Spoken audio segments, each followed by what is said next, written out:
Manchester United are still interested in Jarrad Branthwaite as Harry Maguire refuses to leave Man United. Joshua Zirkzee is shamefully attacked in the media, another injury boost, and Ruben Amorim shows a touch of class.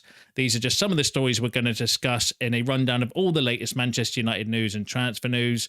Welcome to Man United Review. My name's Jamie. Before we get into it, please smash a like on the video. And let's jump straight into it. So I'm going to kick off with the Joshua Zirkzee news.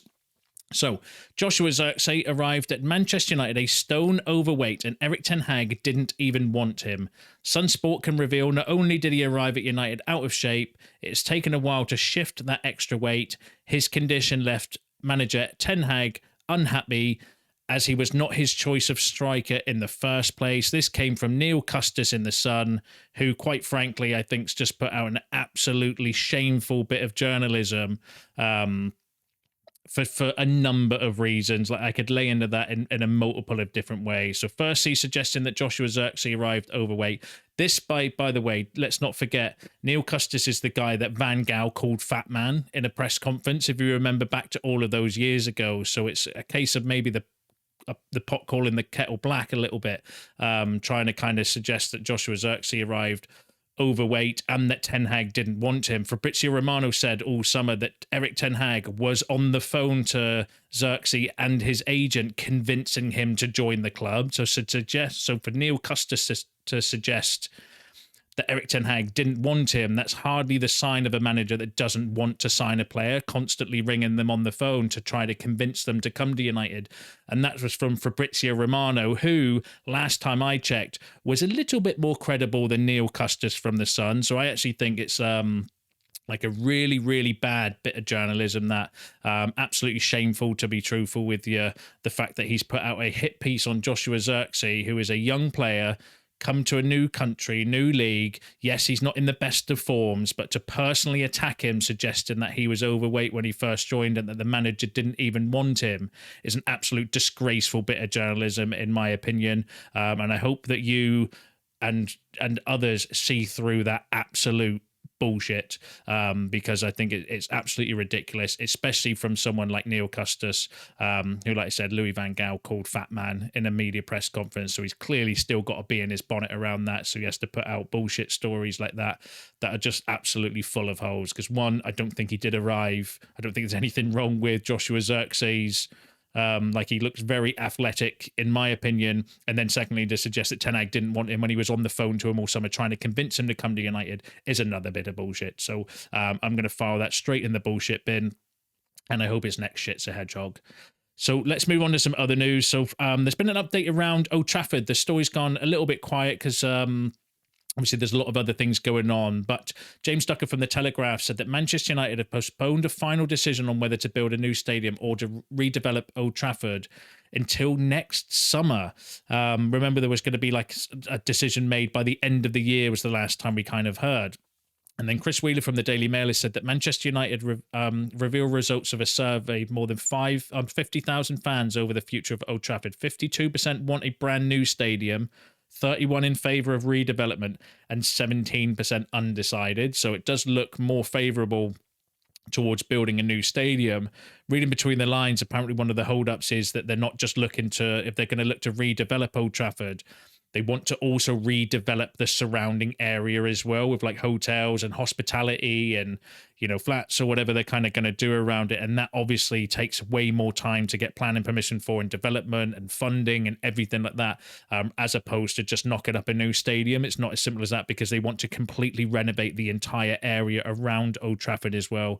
That might be the reason for the delay. But no, I mean, we might get an announcement on the decision, but they're postponing it until next summer, according to The Telegraph, who are quite a credible source. So let me know what you think about that in the comments.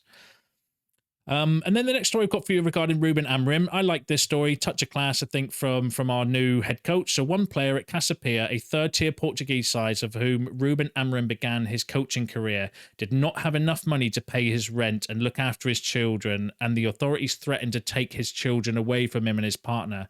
Amorim promised to pay promised this boy that he would pay his rent every month. That said Bruno Samo, who is a friend of Amorim, since. they were 9 and played under him at Casapia. Amorim still pays the rent to this day. That came from the Athletic, which shows a little bit of touch of class. And it's like it reminded me of the Ronaldo story. If you've heard the Ronaldo story about one of the guys that was at Sporting with him, and apparently it was going to be between Ronaldo and his friend of who would be promoted into the kind of youth team, or who would get given the kind of contract from Sporting for the youth team.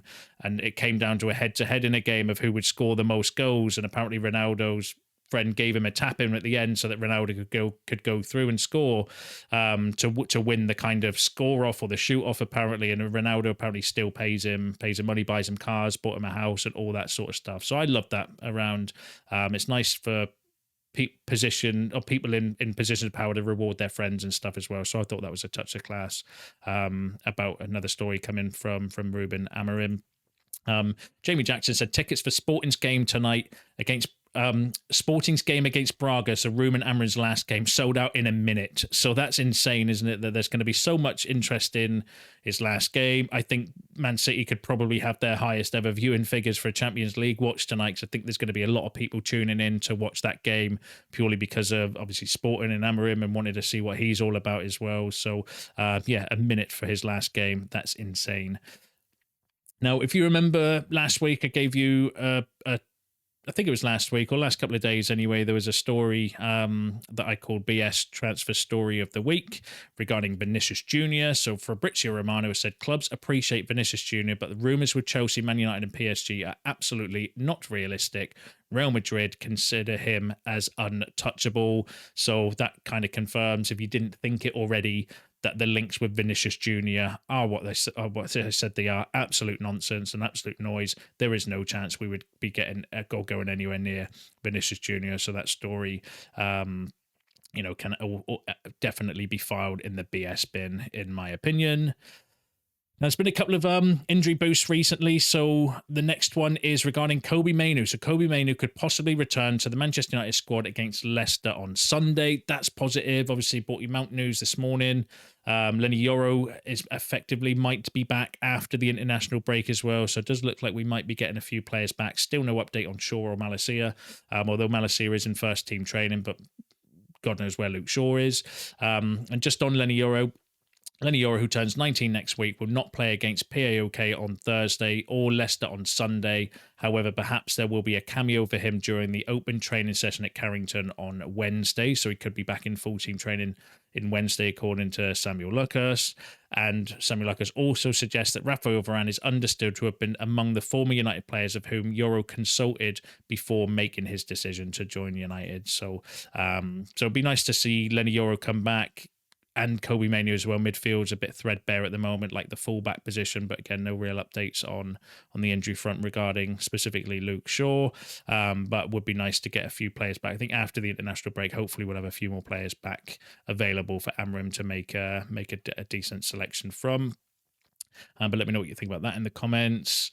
And this was an interesting kind of stat that I seen from Statman Dave, saying that Amad Diallo created 6 chances against Southampton on the 14th of September. That remains the most chances created by a Manchester United player in a Premier League game this season. So I know Amad seems to be like a bit of a kind. I don't want to say a hot topic. I don't think people are going like. I think it's pretty divisive, is what I would say. Some people rate him. Some people, I don't want to say don't rate him, but don't see what the kind of all the hype is about. I personally like him. I think he gives balance to the team, and according to that, he also is created more chances in a single game this season than any other United player, and I think that's what we need.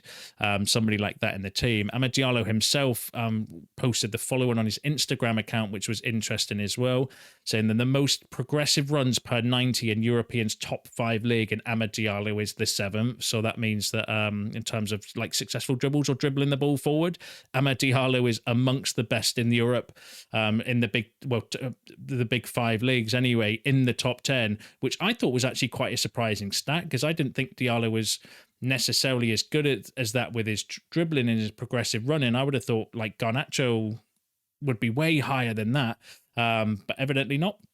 Amad Diallo, again, showing that he's kind of not only good at creating chances, but also a very progressive ball mover as well, which is one of the reasons why I personally rate him. But I thought it'd be interesting to kind of bring in. Let me know what you think about that in the comments. And then the final stories I've got for you are regarding Harry Maguire. So as of now, Manchester United have shown no desire to keep Harry Maguire beyond the expiry of his contract next summer. Harry Maguire will refuse to consider leaving Manchester United in January or signing pre-contract elsewhere in the near future. He wants to prove himself under Ruben Amorim and believes he can win a contract extension. That came from Graham Bailey. So according to that report, Harry Maguire backing himself again. And to be fair, I've written him off in the past, and he's come back and proved a lot of doubt is wrong, I think, with his performances and stuff. And there's nothing to suggest that he might not do the same again. I still don't necessarily think, though, you know, with his age and his wage, he's not going to take a pay cut. And I can't see us giving him like maybe we'll do the +1 because obviously we've got a lot of defenders leaving for free anyway. Johnny Evans and Victor Lindelof are going to be leaving for free next summer. And then if you add Harry Maguire to that as well, that's a big upheaval.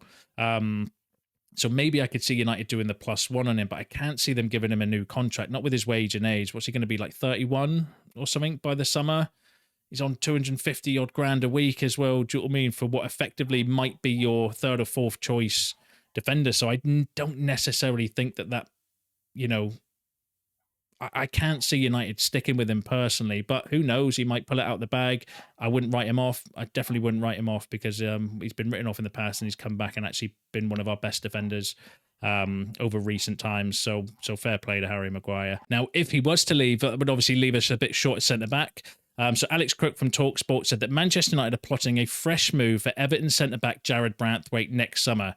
Branthwaite remains at the top of United's list, and Dan Ashworth believes he would suit Ruben Amorim's playing style, a 3-4-3 system. Sources close to Branthwaite say he has ambitions to play for a top Premier League club. United could face competition from Liverpool, who are also admirers of him. Now, that's an interesting option because I do think actually Jarrad Branthwaite is definitely going to be a player. Like we're close to signing him this summer had it not been for Everton not not kind of reducing their asking price for him, and United holding their nerve and not paying a ridiculously inflated price for him as well. So that was like the signature kind of transfer that didn't happen in the transfer window, if you remember, because United were like, we will not pay the 80 odd million pounds that Everton wanted for Branthwaite, walked away from the deal, obviously got Euro and De Ligt.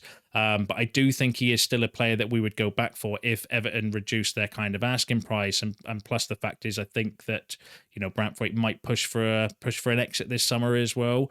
You know, we agreed personal terms with them and stuff, and you don't do that with a player if you're not interested in them or you're not potentially going to come back in for them as well. So Jarrad Branthwaite, and I know some of you will agree with this in the comments because you mentioned it on previous videos, that potentially I think Jarrad Branthwaite would be, I'd put him up there with maybe even our top defender target for next summer based on, you know, all of those parameters that I just mentioned there as well. It's just whether or not Ruben Amorim would fancy him, but clearly people at the decision makers at the club do rate him really, really highly. So definitely would be an interesting option. And if you are going to be letting Evans, Lindelof, and then potentially Maguire go, we do need reinforcements, and Jarrad Branthwaite wouldn't be a bad one to bring in my opinion. I think he can play, you know, both sides of defence because he is double-footed, potentially could even provide cover at left back as well, and played at right back under Rude at PSV as well, so he does provide a little bit of cover at the back as well, so definitely would be an interesting option. But let me know what you think about that in the comments, and let me know what you think about all the topics discussed in today's video, because that is you all up to date with the latest Manchester United news and transfer news. As I mentioned, share your thoughts below. I do enjoy reading them. Smash a like on the video on your way out, subscribe to the channel if you are new, and I will see you in the next one.